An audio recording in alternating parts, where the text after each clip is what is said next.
This conference will now be recorded. So I'm going to call this meeting to order. It's about 2 o'clock on August 13th. And let's go ahead and start with introductions. I'm Mary Kemmis, chair of this Clatsop Plain Citizens Advisory Committee. Diane Heinz, committee member.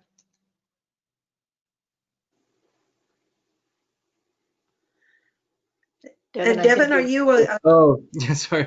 Devin Aubing, Chinook council member. Okay. Well, this is everybody that we have so far, and I'm sure that others will join us. I think Robert, are you here? His mic is green. Maybe, I know he intended to be present for this. I don't see him, but his mic is green, which usually means. Yeah, I see. But I don't. Yeah. I don't.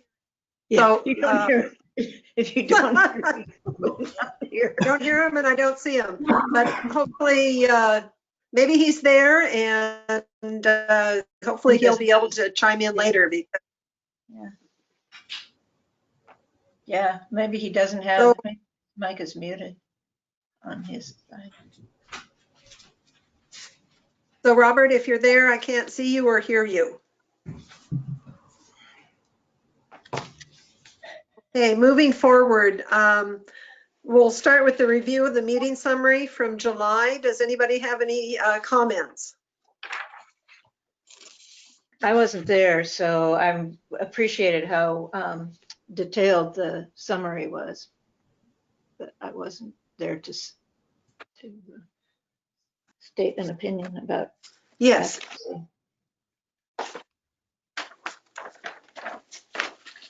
Okay, looking through them, I didn't have any comments. If later we find out that there are comments, please bring those up. And we'll move right on to public comment and input.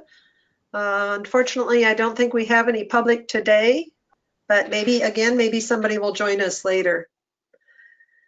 So moving on to review of Goal 5 topics, wetlands and riparian corridors. So my understanding is that's all we're talking about today on Goal 5. So hopefully everybody had a chance to look those over. So I'm going to open it up for comments.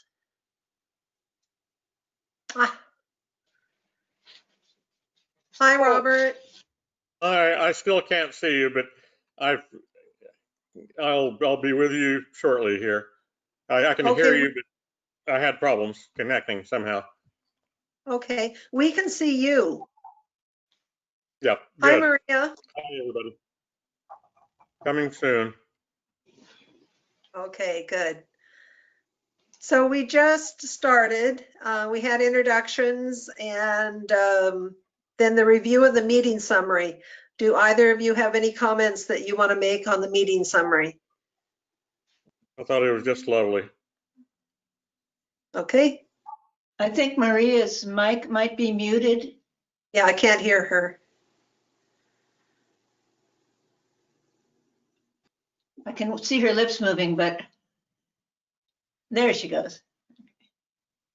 Now I can see you all. Hello. Hi, Robert. Maria, can you say something? I can't hear you. I'm going to call in on my phone. Oh, okay. We can hear you. We can see your lips moving until now. You just muted. Oh, she can't hear us. Yeah. So while she's connecting in a different way, review of Goal 5 topics, wetlands and riparian corridors is where we are focused today. So let's start with if anybody has anything that they want to bring up in regards to that, regarding the materials that were sent out earlier. Chair, this is Gail, and if I could, maybe to help focus the discussion a bit more, in the cover memo that was prepared at the very top, there were 6 items that I asked the committee to consider today. And I did put in a separate worksheet specifically dedicated just to the Goal 5 wetland policies. So perhaps if the committee could start with those, go through each one, decide whether or not it's something to be retained, removed, or revised, and then move on to identifying new areas, wetland areas and riparian corridors that should be included in the comprehensive plan, and then any new policies that should be also inserted into the plan. Thank you. That's a good plan. Do all of you have those policies that Gail sent out in front of you? Yeah. I have the screen in front of me. There we are. Perfect, perfect. Oh, there it is. And Gail's There. put it up as well. So that's great. Wonderful. Thank you so much. Gail, did you send that out in paper copy as well? Because I got it on screen, but I didn't receive a paper copy. Yeah, Although- we didn't send out paper copies. We're finding the mail has become very slow. Yes. We would Okay. have to put out our agendas about 2 weeks before to get them in the mail. Yes, I'm happy to hear that. Yeah, that works really well for me. I was looking for it and didn't find it, so. Yeah, okay. So moving on to policy 1, it states the county will protect identified significant freshwater wetlands for which no conflicting uses have been identified from incompatible uses. So do we feel that that goal has been met? I have a question. Yes. My question is regards to the word identified, because, and I'm sure this will be a part of our discussion later on. And first off, can everyone hear me? Yes. Yeah. Yeah. Okay, great. My question is, we are going to talk about the 6, 7, 8, I don't remember exactly how many identified wetlands there are currently. My question is, there are other areas that are wetlands that are not officially designated in the comp plan as wetlands, but the county recognizes as wetlands. And so my question is, how do things get treated if it's not designated as a wetland in these 7 sites, but is still a wetland according to the county? So if a wetland is on your property, but it's not considered one of the protected ones under Goal 5, then really there's very little local protection for those wetlands. Some zoning districts will have a minimum setback from that line of what do we call it, non-aquatic vegetation, and that's typically a 35-foot setback. The other protection that would be in place would be at the state level, which would require review by Department of State Lands, DSL, and a determination by them as to whether any permits would be required if there were fill or removal activities proposed in those wetlands. So including a wetland in Goal 5, and these were identified back in 1982. There was a report done by a gentleman named Duncan Thomas, and there was a link to that report. If you had some extra time and nothing better to do, you could read that. But that's how the sites were identified. And then the committee, there were quite a few more wetlands that were included in that report in 82, but these are the ones that the advisory committees recommended be included in Goal 5. Well, I guess that's the other question. These are the wetlands for the entire county and not just Clatsop Plains, correct? Because some of them seem outside of our jurisdiction.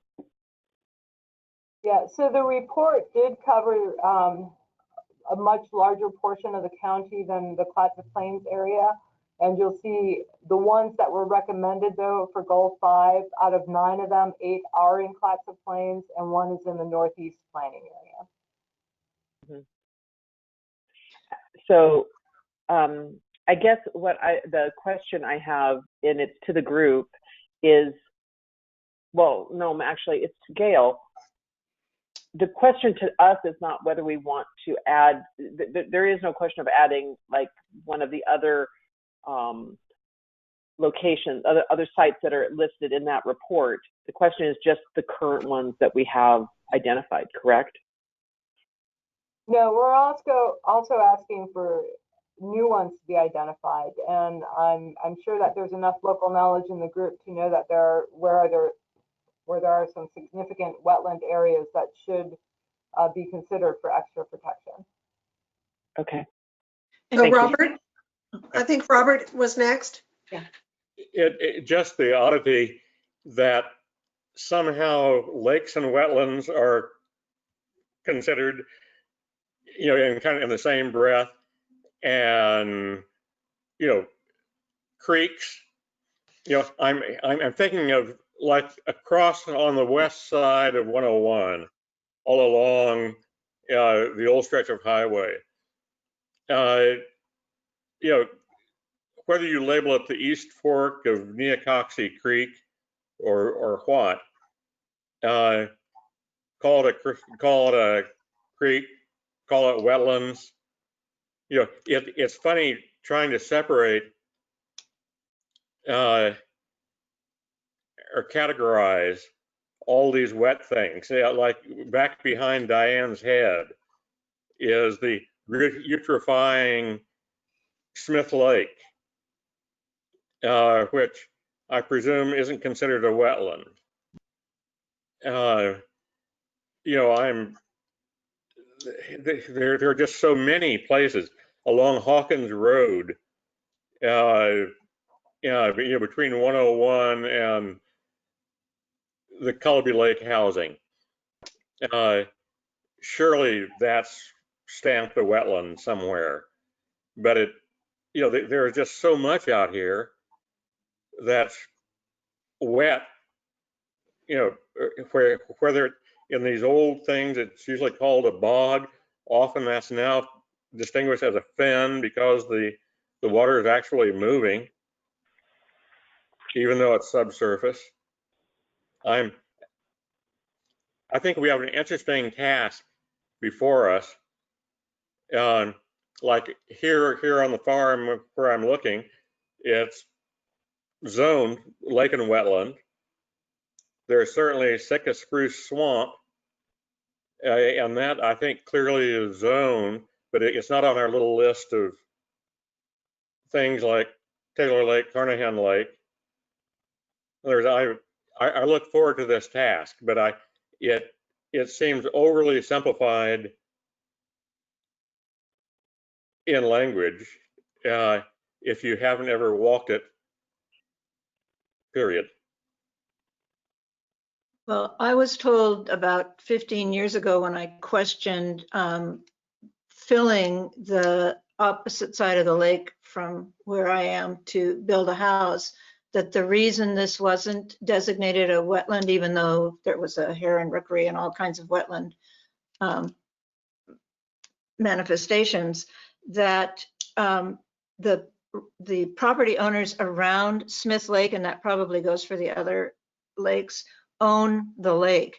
So part of my acre plus is actually in the lake and it's private property. So across the lake from me, the owners of that property, this is what Kirk Schneider told me, they could fill to their heart's content because it was their own property. It wasn't public lands, even though that is a total violation of the protection of wetlands. So I guess that was my question, is what does protect mean when we're protecting wetlands? What does the word protect mean in the context of goal of that first goal for wetland protection?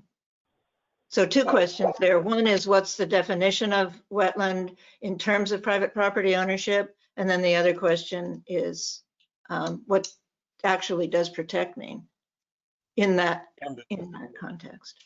The same thing that you bring up about Smith Lake likely could be raised about Sunset Lake, Neocoxie Lake. All the lakes are owned by historically, lands were sold off to the middle of the lake. It has nothing to do with the Department of State lands. And then you have weirdness like the chain of title out here came from the federal government. It never even went through the state. So Yeah. so you get weirdnesses of the usual rules about Department of State lands owning anything that is submerged or submersible has its quirks. So my question, Gail, is that typically if you own submerged lands or wetlands, isn't that a zoning issue in terms of what you can do with it? It depends on where your property is. It could be zoned lake and wetland, which will severely curtail what you can do with your property. Or it may just be a wetland that's on a property with a standard zoning such as RA1 or RA2. And then you're really just limited by what permits you can get from Department of State Lands and clearing and grading permits from the county. I wanted to point out that when we look at wetlands, there's 3 goals in the comprehensive plan that address wetlands. Goal 16 and 17 address estuarine and coastal shore wetlands areas, and then goal 5 contains these more freshwater wetland areas. So I wanted to pull up goal 16 and 17 to kind of give you an idea of the areas that are included in other goals. So when you talk about some of the lakes and things, those are actually addressed in other goals in the comprehensive plan. Does that make sense? It does in a way, but I guess I'm a little bit confused as to why these are in goal 5 and the others are in goals, what'd you say, 16? 16 and 17. 16 and 17. Yeah, so the statewide planning goals break resources apart based on type. And so goal 16 deals with estuarine resources, which are all the areas along the rivers. So you've got along the Columbia, and I believe you're gonna make me, Nehalem doesn't really have anything, but the rivers are broken out. And so those wetlands are treated as sort of a separate group of wetlands. And then you have the coastal shorelands, which we're looking at right now. So here for the Clatsop Plains, which breaks out a different type. And I'm not a geologist, so I don't have enough technical words to explain this to Robert's liking, perhaps. But he can probably put the technical language on my overly simplified explanation. But basically, it's going to be different because these types of wetlands are apparently different, and I don't know enough to explain why they're different. So that makes sense. It may be nonsensical, and worth some fresh eyeballs. Usually people think of the Earth sloping from the Clatsop Ridge out to the ocean, but in fact, the water table is about 5 feet higher each dune that you go toward the ocean. In other words, your lowest areas are at the foot of Clatsop Ridge. So it's a very odd when you're talking about local waters. It just doesn't compute with what you expect.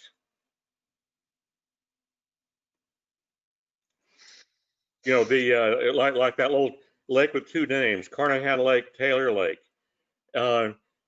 It has been cored in a fellow doing his PhD project down at U of O. So they know exactly how old it is. The pollens are all the way to the bottom. In the material that we have in front of us, the lake is described as something like kind of deep. Well, there are maps that show it exactly how many feet deep it all. I'm sorry I don't have it at my fingertips what the little book of Oregon lakes is, that shows it as an example of, hey, it may be 13 feet deep at its deepest point. So I don't mean to be blathering, but I think there's a lot of fresh looking at stuff and not taking for granted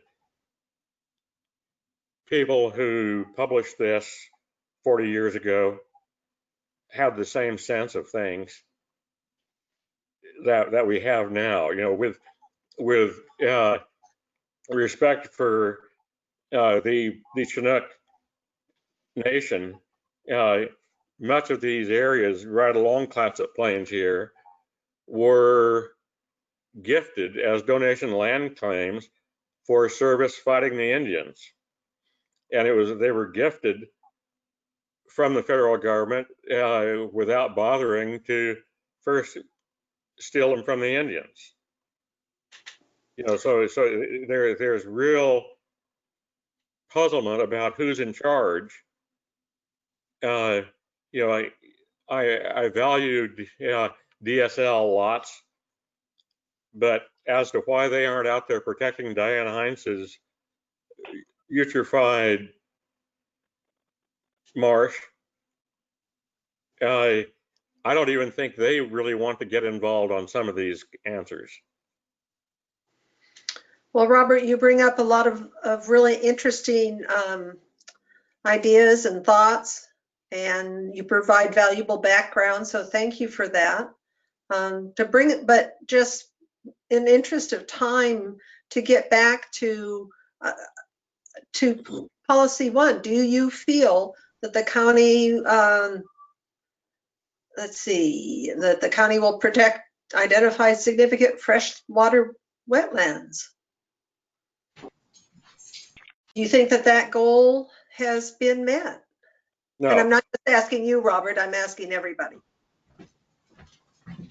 I think we're still stuck in the what protect means and what identified means and what incompatible use. I mean, I know you can't write a policy that is, you know, chapter long, but that policy is too imprecise to say whether or not that goal has been met. I would say absolutely no, but it's because I don't really understand what the county's obligation for protection of the wetlands is. Is it nothing, no development of any kind, in which case no is the answer to that. Have they met it? It is who decides and what are the conflicting uses? Are those also policy determinations that are identified? I just don't think that policy defines what we're trying to get at in the wetland protection. I don't think that first policy defines what we're trying to get at in the wetland. Okay, so what I'm hearing is that no. No, and yes to retain the goal, but to change it to make more so that it's an understandable goal, because it doesn't really say anything in that. Perfect. Thank you, Gail. Clarify what protect means, and what was your other Identified. one? Identified, compatible, incompatible. And wetlands. Yes, and wetlands. It may be first wetlands, whether or not that includes private, you know, what properties are actually, I mean, I know what the ones that are designated as wetlands are, but I think a more specific identification of those would be. Does it include visible water tables that are just sitting out there next to the highway? Do you call that Neocoxy Creek? Do you call that the parade ground at Camp Rylea? Do you call it the pond next to the officers club? You know, there's just a lot to ponder, but it's kind of too bad. We have a colonel who's in charge of all that officer club area, and he hasn't been coming to our meetings, which is too bad, because it'd be kind of fun to know if he considers that the riparian Club are covered by all this. Okay. Well, I think that's really good progress in terms of policy 1. Now, any other comments on it? Moving on to policy 2, a 10-acre site within wetland site 6 shall be provided for gravel extraction. I have a question on that one. Yes. My question is, and this goes to a point that Gail and Julia have made previously. This is a very tactical component in a policy document. So 10-acre site, and I guess for me, that should be, the tactical component of that should be either in a regulation or not in a policy. It's not appropriate at this level. So I agree read with the that. staff note that the staff note is already addressing that, but to me, this is kind of the, if I understand what we're doing here, we need to clean up and make sure that everything that we're doing is understandable to at least an educated layperson. And this, yeah, I'd like to strike that one. It doesn't. Or answer it. Maria. Thank you. Yeah, I agree that this one did seem out of place.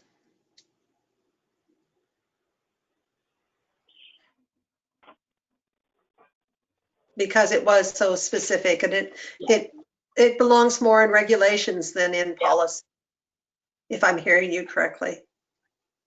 Yes, that's, well, I'm not certain if it's regulation. I think it's wherever it goes that is not policy. So whether it's a guideline or a regulation or a note to, I don't know, but not policy. Well, it's an action. It's not a policy. It's an actual Correct. action. Which I'm going to bring up the same thing in the next policy, in the policy 3. So, and perhaps, well, I don't want to get ahead of, I'll wait for Mary to take us to policy 3. Is there anything else on policy 2? Then moving on to policy 3. So my comment on policy 3 is that policy 3 is almost getting to the point where it's trying to define things.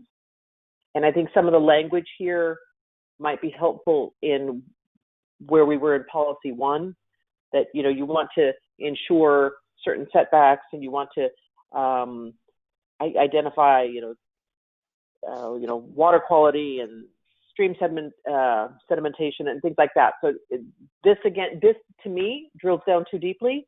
I think it's important, but I'm not certain it belongs in the policy.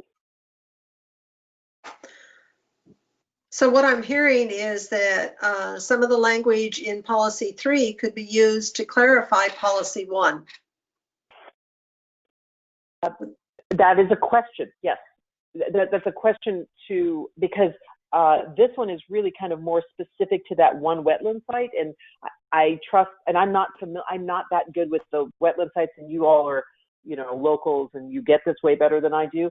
I guess the question is, could we use some of that for clarity in policy 1? But we probably would need to expand it too, because I don't think it would meet all of the idiosyncrasies and special cases that maybe like the other sites would require.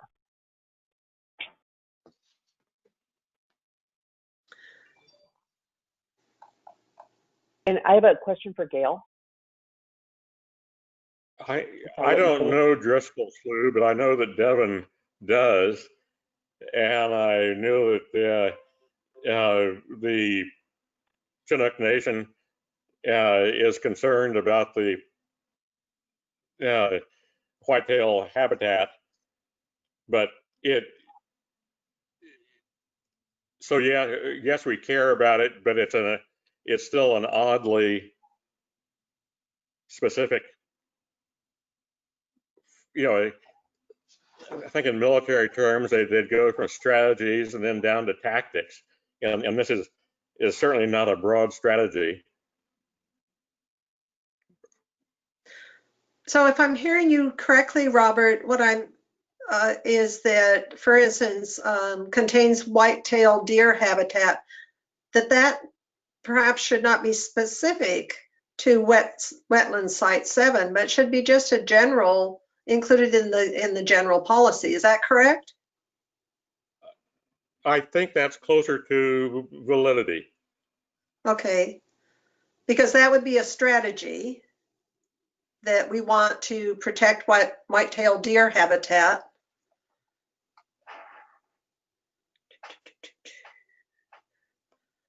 And minimize the alteration of riparian vegetation, degradation of water quality and stream sedimentation. And proposed development will be evaluated. I need to read it over here.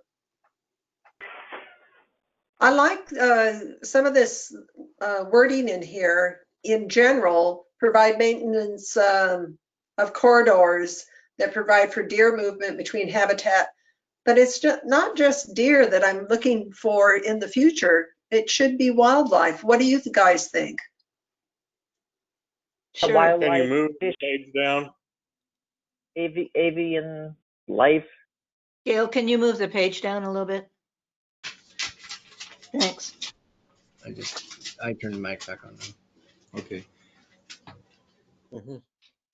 Donna Any Bing fish and here. birds.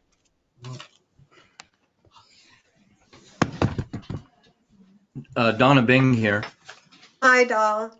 Hi, Good. I'm sorry I'm late, but on the whitetail issue, they would be the canary in the coal mine, because one, the Columbian whitetail is not found anywhere else in the U.S. continent or North America, the Columbian species of whitetail, which makes them very significant and being endangered. But I also want to reiterate that the Chinook Nation has had a historical connection with that deer. Anything to diminish that population would diminish the culture of the Chinook Nation. So what I'm hearing is maintenance of corridors that provide for deer movement, particularly white-tailed deer, or some way word that in a way that emphasizes, well, actually for wildlife movement, but Yes. in specifically for white-tailed deer as a, I'm losing my words here, as a canary in the coal mine, as you said. Yes. Leading There are indicator, lagging some indicator. language here where We should. the deer don't give a damn about a roadway going through it. You know, it just takes a fresh orientation to how do you protect, and you're less concerned about whether it's east or west of some road going through there. Right, I totally agree with you, Robert. I think maintaining wildlife corridors, would you say in accordance with wildlife behavior, perhaps? And we fortunately have an expert on county staff there in surveyed human interactions. Gail over there, she doesn't realize she's been labeled the specialist from the Oregon Solutions in interactions between elk, deer, and people. So what we want to do in this comprehensive plan is provide language that reflects that change in attitude, putting more of a emphasis on wildlife behavior rather than human boundary making. And these Correct. are not very good words, but they're just off the top of my head. We need to distinguish that whitetail from other whitetail and make sure that the word Columbian precedes it. And we're using the Columbian white-tailed deer as an indicator species of the validity of the wildlife corridor I mean, there are marker species. Am I hearing you correctly? Yes. Okay. But I think it's also important to put in the language of historical cultural importance to, that goes with, that's why the white-tailed deer is important to Dawn and Devin anyway. So just a line about the cultural significance of Thank you. preserving that. Good point.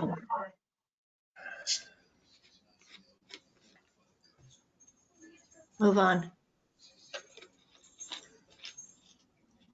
So moving on to C.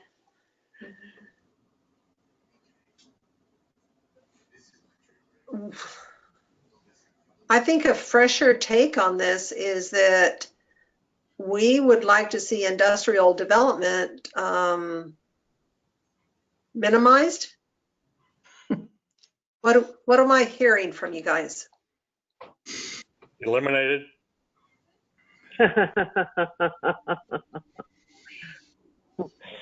Well, if we're going back to the concept of using this as a definitional template, then instead of, so you'd use the second part of it, riparian removal shall be permitted where access to the water is required.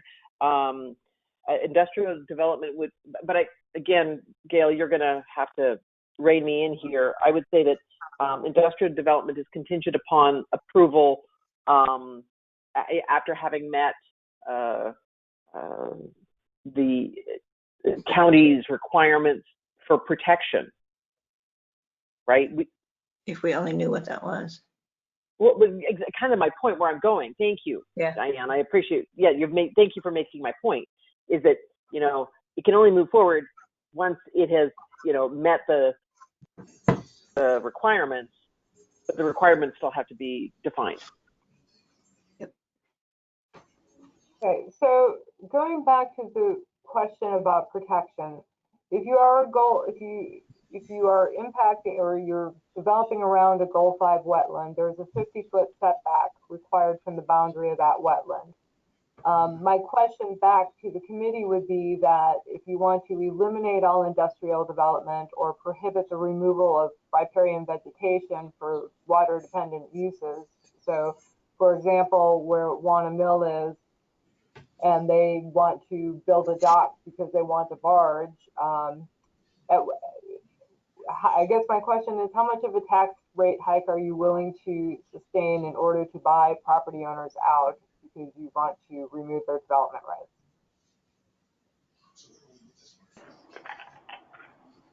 rights?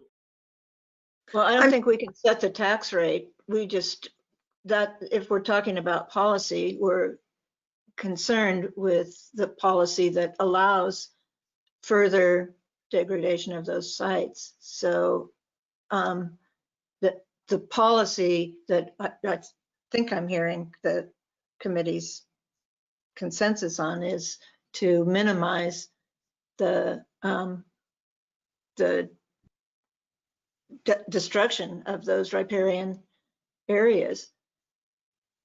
And I don't think that we can, I mean, I'm willing to pay more in property taxes to support that. I'm not going to speak for the rest of the county, and I don't think anybody on this committee is able to make that, make that as a proposition. But if the county's overarching goal is to diminish the destruction of those riparian waterways, then that should be the goal.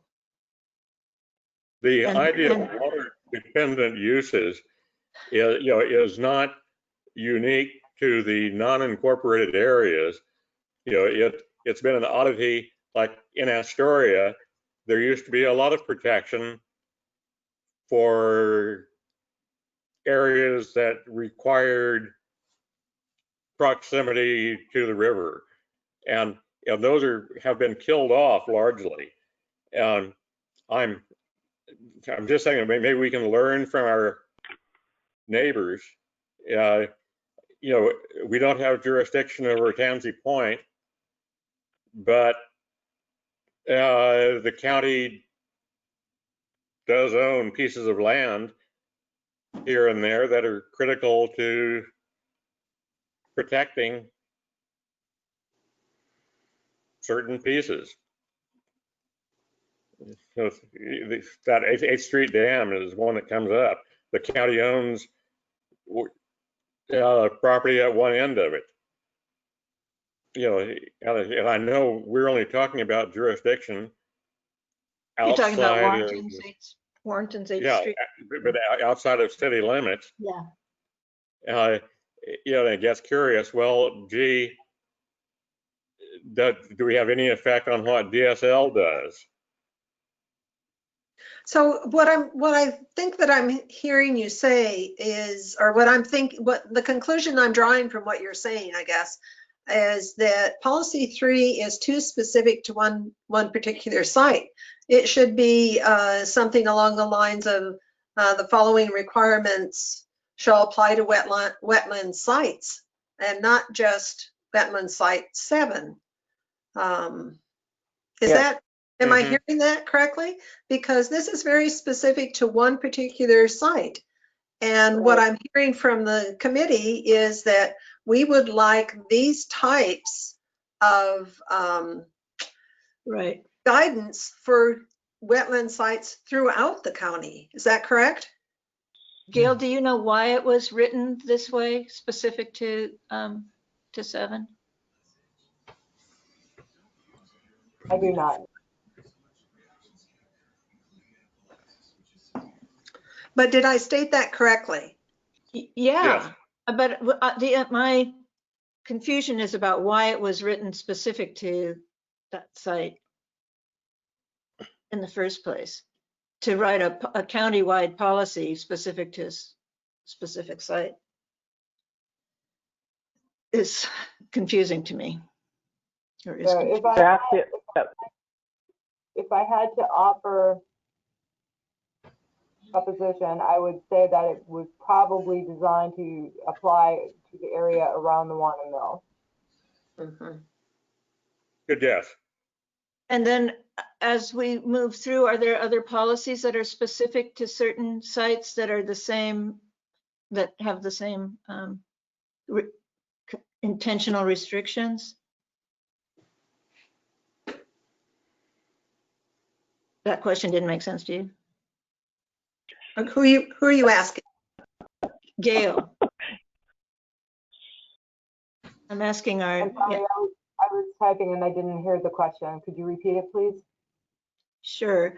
Are there other policies that deal with specific sites as in such specifics as the ones in this particular policy? Are you asking specifically about wetland policies or policies? I'm asking, throughout? yes. Specific to this wetland protection goal that we're working on right now, I'm asking if there are other policies that are limited to one specific site, that because it seems like a fix for this would just be to take out the wording for of site number 7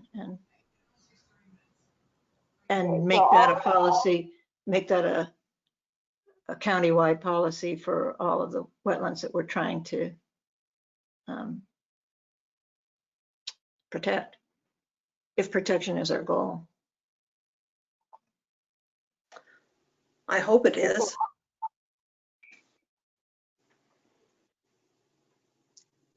I just find it odd that that the requirements apply to wetland site 7, specifically when they're pretty general policy strategies. I believe that I'm when really just asking Gail why it's that way, and if there's a reason it's that way, then we shouldn't mess with it. And if there isn't a reason, maybe we could just take out shall apply to wetland site 7. And right, and add a little bit more meat on the bone to make it more generally applicable. Exactly. Yeah. Hi, this is Julia. I've been listening in here for a while, and I just wanted to offer something as a possibility for why it was this way. And it's possible that Robert might remember this because he was around and had something to do with it at the time. Robert, was it this specific for Area 7 or Site 7 because maybe there was a specific population of Columbia white-tailed deer that they were trying to create access for? Was it maybe a specific population of animals that they were working for? And then my other observation was going to be that throughout all of these goals and all of these policies throughout the entire comprehensive plan, you're going to see this mix of very broad general sorts of strategies, and then all of a sudden some extremely specific language that's really applicable to only like one site or one concept or something like that, one area, and that's going to go back and forth throughout the entire comp plan. So obviously they were actually directing policies towards specific spots, and then they were thinking more generally elsewhere. But you're going to see that throughout the entire plan. And that was it. That's all I had to say. Thanks. Thanks, Julia. So does the county support that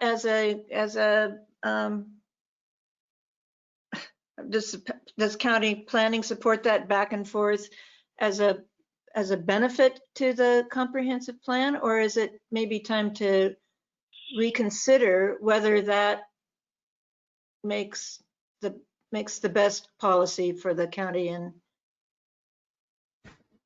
Well, I'm just asking what Julia and Gail think if what the county's planning goals are around these policies. These are kind of exceptions to the goals. I'm not trying to use planning language, but these things that pop up and say, except over here and such and such. And I think I'm sure that can be accommodated. Here's what we truly believe, except when it applies to American Metals Climax doing something. So I think that gets messy putting those in policy and not, pulling them out and putting them in an index or an appendix or something that is clarification for those issues that are outliers, for those areas and strategies that are outliers. Because the development of goals seems to me not benefited by changing the construction of the goals to meet specific indicators. It seems that to me, it seems like that's just a confusing. Anyway, that's a way more general than what we're talking about here, kind of problem that I have with developing these goals for 20 years. But to come back to policy 3 here that we're talking about. Yeah. What I'm hearing is that by taking out the specific language for site number 7, which by the way isn't even in Clatsop Plains, but I'm glad that we're having the discussion, right? Because this needs to be a general policy for the entire county, for all the sites, all the identified sites. Is that what I'm hearing? That's my belief. Anybody else? Yes. I had a comment. Can anybody hear me? Yes. Yes. I understand what you're talking about, and I agree it's kind of strange to break out specific properties or general sites and treat them separately. But I'm just wondering if that wasn't the only way that at the time the Board of Commissioners could finally agree upon something they could get a majority vote to approve. In other words, the general policies could come on pretty strong, and then you get certain industry groups or large landowners that convince enough commissioners to not vote for it, it's not fair to them. So they specifically exempted certain properties, and with the idea that at least they could get agreement on some of the smaller areas or areas that hadn't yet been developed in some way that was making use of wetlands. So it may be political that those are in there. No doubt it's political. And I'm just saying that I think those things could be dealt with in a different context than the policy goals, than the goal policies. And I think, yeah, go ahead. isn't it our goal to, I mean, we're giving input here on how to change these policies. Exactly. And we're not actually writing the policy, we're giving input on how we think they should be changed. Right. Right. So my opinion is that we should take out the language shall apply to wetland site 7 and just make that policy, put the colon after requirements. Or I can see doing that, but I think it would really be helpful if we actually saw a map of where these places were. we just, Maybe it yeah. understand why it was done. Well, there was a map in the materials that Gail sent out with the sites on page 28.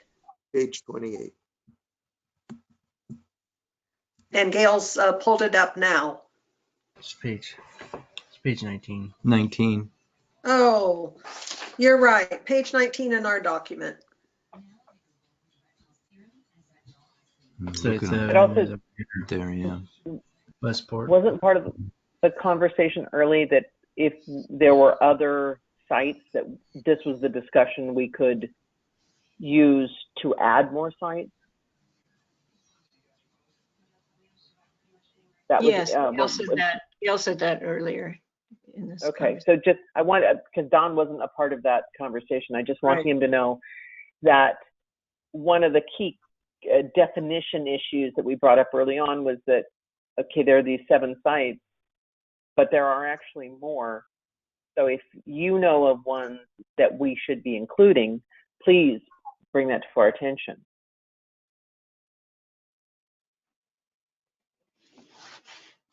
Interesting. Look at that. Yes, way out there. There's Don and Devin, Pam Yeah.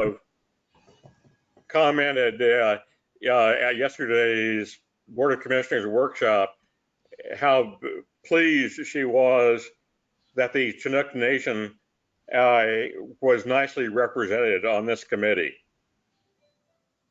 Thank you. Thank you. Pass that on to her, please. So- I have to say one thing interesting about these sites, how close they are, or maybe on top of Chinook Village sites.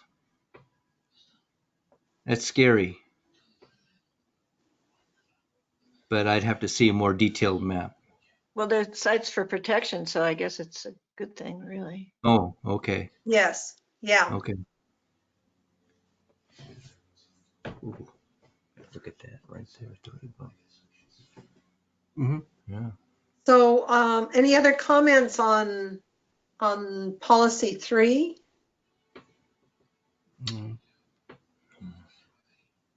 We've certainly had a lot of conversation, which I think has been really good.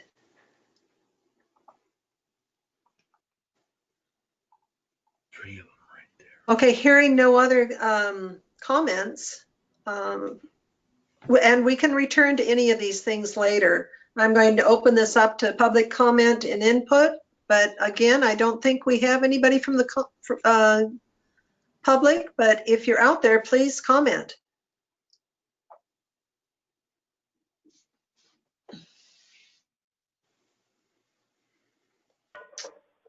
Okay. Any closing comments? No. Just say the tribe doesn't have anything. Okay, hearing none, I'll entertain a motion to adjourn. I'll second that Oh. motion. Is this for everything? Or just, This We're is- just doing it. This is just what's doing- on our agenda. Do you Yeah. do you have more to say, Don? well, Something to bring. yeah, it was just a clarification and actually an addition to what was discussed at the meeting prior when when the Chinook Nation incorporated their concerns. Basically, we wanted to interject the word, well, to begin with, like this one here where it's historic sites policy No, 1. we're not doing that today. Oh, we're not. Oh, I'm No. sorry. Yeah, Specifically we're the strictly wetland- on, Just wetland. Okay. yeah. Okay. Sorry. No, that's great. Always wonderful to hear anybody's thoughts. Today, we're strictly talking about wetlands and riparian areas. Okay. I am correct on that, is Gail? Yeah. Okay. Okay. I have a motion to adjourn, and I've had a second, so we're going to go ahead. Oh, nope, I see. Oh, are you waving goodbye, Robert? Or No, I'm waving hello. Did we have some questions about where are these places? Like I think, does that soggy area west of Hawkins Road, east of 101, is that identified as significant? There's just, it seemed like there are more wetland, all along Neocoxie Creek, and whether they're called creeks or wetlands or what's a term, swaled, S-W-A-L-E, kind of the in between the dunes were swaled, and it's where you'd expect to find Viola adunca that were a food for the larvae of the silver spot. So to differentiate whether this is a wetland or a swale or a fen or a bog or a whatever the kinds of creeks are that are intermittent seasonally, I think we need to be conscious that the term wetland is a oddball descriptor of what lies on the ground all along from Maria's to Diane's. Braylier muck. And which was really a family, and it's part of Jeff Stoller's family. And some of them are buried over in the Pioneer Presbyterian Cemetery. So they're actually named after people. It was much fun wiping Brawler Mucky Pete on Jeff Stoller's face one day. so that sounds like going back to policy 1. Hold on, I need to get there. Policy 1. This is talking about protect identified significant freshwater wetlands. And I think our question was, how are those identified? Well, these are the ones that these 7 sites are identified by the county. But I'm sure that there are numerous wetlands identified by zoning. Is that correct, Gail? Not by zoning necessarily, but by the soil types primarily and the vegetation. So that would be by tax lot. It's not necessarily done by tax lot. So a biologist goes out into the field and looks at the plant life and analyzes the soil, and property lines and parcel lines are arbitrary things. So they don't exist in nature. So if you have a wetland, a bog, a fen, however those are defined, again, I'm not a biologist, it does not recognize that this is my property line and that's your property line, and I'm not going to cross it. So I'm not sure I'm understanding exactly what the question is, or what you're looking for information about. I think it is that when we use a term like wetland, that there is some conveyance that we are meaning to include a litany of geologic forms that have this relation as far as soil, vegetation, wetness, wetland obligate species that flourish there. So, Yep.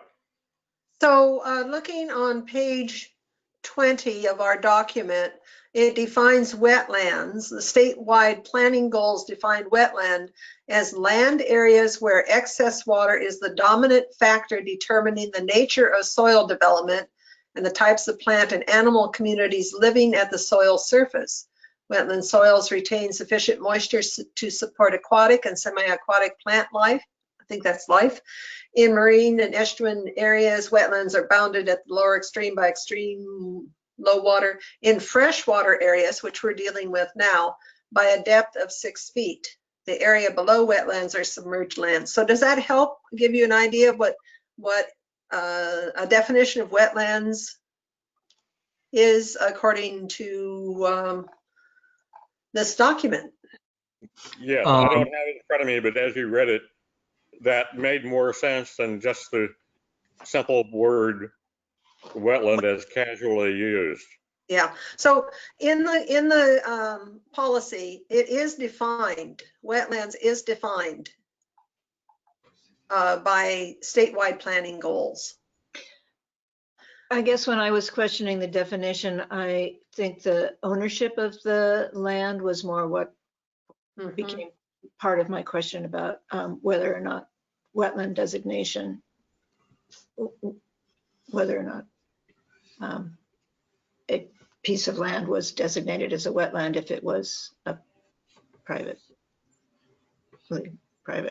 And then the kind of mitigation that the county has asked for in some of the properties that they've allowed development on, or maybe it isn't even county, maybe that's all municipal, with the mitigation ponds, the mosquito hatcheries, it really not constituting any kind of mitigation at all. But I think actually that is municipalities and not. These land types really are defined by the biology and the topography of them, and have nothing to do with who owns them. They're just a type of land cover. The problem is when you're trying to protect them, then ownership does become part of the. Well, I'm talking about the definition of a wetland. Yeah, but even C could be more about understanding how little of our wetlands have been left at this point, and whether it's worthy of trying to protect them into the future. And then it's some other way you have to deal with who owns it and what do you do to be fair to the owner of that property. Just like with our forests, forests are forests. It doesn't matter if Weyerhaeuser owns them, although they've probably cut them away, or if I own them or some nature conservancy owns them. They're still forests. And then you determine what you do with types of ownership that are there. How do you treat that fairly and let the people use their land in reasonable ways? So I think it's the same with wetlands. And generally, you're trying to get people to decide not to fill them in, not to destroy them, but to preserve them because we've lost so much. And so I think that's what you should focus on, trying to save them and encourage people by other means, maybe trading land for it or something else to give them a fair economic benefit. So I agree with you, Don. I think that's Don speaking. It's not on my screen, but I think that was Don. No, it's Chris. Chris. Oh, okay. Chris. I agree with you, and I would like to see something in this policy about moving forward. I'd like to see something about identification of wetlands and encouragement towards preserving those and protecting them, which leads to my question, and that is, we currently, on the map that we have in front of us or somewhere on the screen, there are 7 sites, but I'm sure that there are others. And I'm wondering if the county owns any of the property that could be added to these 7 sites to protect this wetlands, because I really liked it last month when we talked about preserving what's left of the Neocoxy waterway. And if there's a way to put it in the comp plan, because this is our general direction and sometimes very specific on where we want to go. And I thought that was an important statement that I'd like to see added to the wetlands policy. I'm not sure how to word that or how to do that, but I would imagine the first thing would be identifying them, finding the owners, but perhaps even before then, we can put some language in that would support landowners. Yeah, offering incentives to preserve yes, incentives. That's exactly the word I was looking for. Yeah. As a tool, Mary, I know that Gail rather quickly could come up with a map that has 2 layers on it. From the parcels that are owned by Clatsop County, just from the assessor's map, and then secondly, the soils map. Hmm. So just on one sheet, you could see how much of this crappy, low economic value property does the county own that we might want to somehow say has value for the newts of Clatsop Plain. Yeah. Yeah. Wood ducks. So Gail, what action is required here? Well, there's been a lot of discussion about policies that you wanted to see included in the comprehensive plan, if I've understood the discussion correctly. I don't know that any other action is needed other than your discussion and your input about what you would like staff to include in future drafts of the Goal 5. Oh, yeah, this is Wonderful, thank you. Yeah. And I did, I know we have a motion on the table to adjourn, but we're still going. So I did have one more thing, and that is, and I can't find it at the moment, but there was an ad hoc committee from 2015 to 2017 that made 4 recommendations.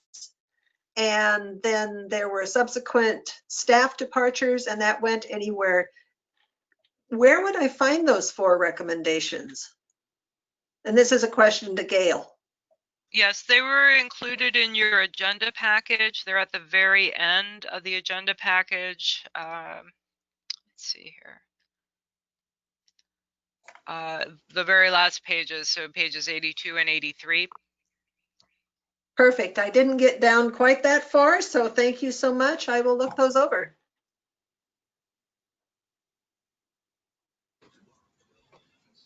Thank you. And Any other?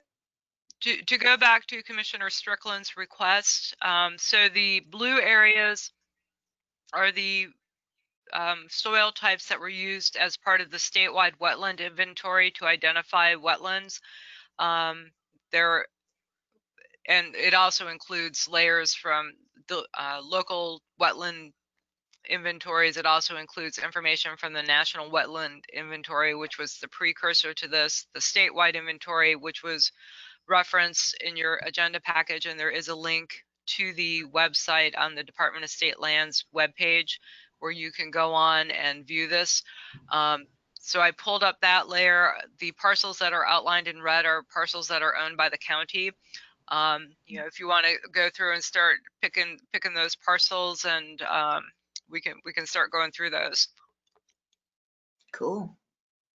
Probably not today, just because I think we need more time to study it. So what is the committee's feelings in moving forward? Do we want to take some time and look at this and put it as part of the agenda next month? Can we do that, Gail? Do we? Yeah, can we do that? There used to be a county policy to sell off every piece of county-owned property that had not been designated a park.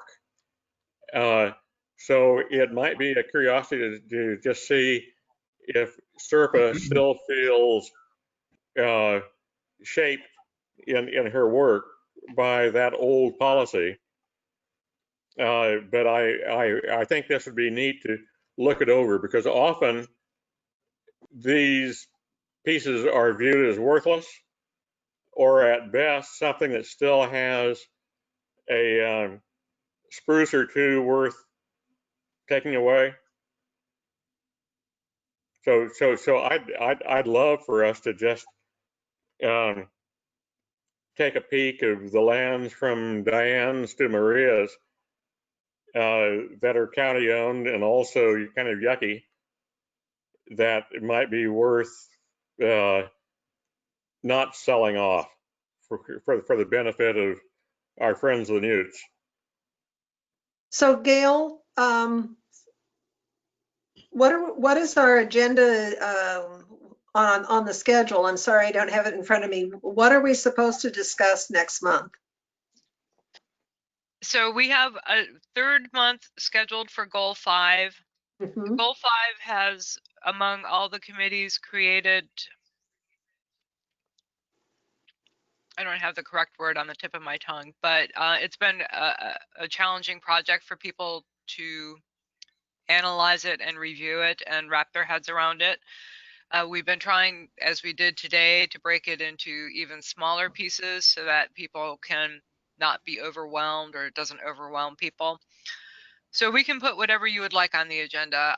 We're just going to work our way through the required goals. So we started with wetlands and riparian corridors. Next meeting would tentatively be wildlife habitat and federal and scenic rivers and state scenic waterways, which should be pretty straightforward for the last two because there are fewer or none of them in the county. But it's really at your discretion. If you would like me, I can pull the map, and countywide, there's 477 parcels that are owned by the county. We can break those apart into, if you want to break them into quadrants, and we can review one quadrant each over the next 4 months and start looking at all those individual properties. At least the ones on Clatsop Plains. There's 10. Say again, Diane? Oh, I said at least the ones on Clatsop Plains we could look at least the. Yeah. So what I'm hearing is that we would like to look at the ones on Clatsop Plains, and we'll add that to next month's agenda. And hopefully we'll get through that enough so that we can also deal with wildlife habitat and the other parts. Like Gail said, we don't have to do all, whatever, 150 of them are on Clatsop Plains in one fell swoop. We can break it up into. Yeah. Can we add the ones that are not in Clatsop Plains to the other committees so that they look at it? Can we tell them what to do? Well, perhaps gently suggest. Maria can. Yes, yes. We'll let you do it, Maria. That would be appreciated. Well, I mean, can we at least raise it with the other ones? Through Gail, of course. I'm sorry, Gail, we can't see you anymore, but maybe you want to go away. She has another meeting to attend. Isn't there a county-wide meeting coming up, and the representative from your group could propose it to the county-wide group and they could take it back to their individual CACs? Yes, Denny. Robert. Robert could take it back to himself. Yes, Dionisio. So you're willing to do that, Robert? Yes, Dionisio. Yes, Mary. Thank you so much. Okay. Good idea. Is Julia still on? Are we unattended? No, you're attended. Okay. We're both here, but it's hard sometimes to get a word in edgewise. Would you like to comment on our diabolical scheme to engage the other committees so that we're all on doing the same thing? I certainly think it would be great if Commissioner Strickland decided to take that to the countywide CAC and see if he could get some buy-in from the other committee folk. I hope I remember. We will help you. Thank you. Are any of us going to the this afternoon's Clatsop Ridge bypass social gathering? It's both an invitation by Facebook and by Public Works, I think. No, I haven't heard about that. 66 people, I think, had expressed interest in this informational meeting. Just like this one, except webinar. It is online or it's in person? Yes. Yes, it's an online meeting. It's at 5:30 p.m. I will email the registration link to everyone, and please feel free to attend. It's about the Resiliency Project, which includes the relocation of the public works facilities out of the tsunami inundations and the potential purchase and development of parts of the Lewis and Clark Main Line as an alternate lifeline route and emergency route should we ever need to deliver services, vital services during a period of emergency. And is there kind of a hand-selected group that will be gathering out at the fairgrounds at the same time? There was a request to have a hand-selected group be allowed at the fairgrounds. That will not be occurring. The meeting is strictly online. Oh, good. Bye, everybody. Bye. Okay, Thanks, we're adjourned. When do we meet again? Thank you. Bye. Oh, when do we meet again? You had established your regular meeting date as the second Tuesday or Thursday of each month at 2 p.m. Would you like to change that meeting time? No. So your next meeting will be September 10th at 2 p.m. Right. Thank you. Okay, good. Bye. Thank you so much. Thank you. Bye. Bye. Bye. Okay, Jody, we got to go to your blood draw.